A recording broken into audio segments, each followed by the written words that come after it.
বিশ্বনবী একবার ছাগলের রান খাচ্ছিলেন। রান খেতে খেতে বিশ্বনবী বলেন, আনা সাইয়্যিদুন নাসি ইয়াউমাল কিয়ামাহ, আমি কিয়ামতের দিন সর্বশ্রেষ্ঠ হব, মানুষের মধ্যে সর্বশ্রেষ্ঠ সেরা আমি বিশ্বনবী।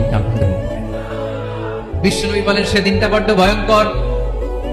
সেদিন কেউ কারো কোনো উপকারে আসবে না, বন্ধু বন্ধুর কাজে আসবে না, স্ত্রী স্বামীর উপকারে আসবে না, স্বামী স্ত্রীর উপকারে আসবে না, পীর সাহেব মুরিদরে বাঁচাতে পারবে না, মুরিদ পীর সাহেবকে বাঁচাতে পারবে না, নেতা কর্মীর পরিচয় দিবে না, কর্মী নেতার পরিচয় দিবে না, ভাই বোনকে চিনবে না, বোন ভাইকে চিনবে না, বাবা তার সন্তানকে চিনবে না, মেয়েকে দেখে মা দৌড়ে দৌড়ে পালাবে।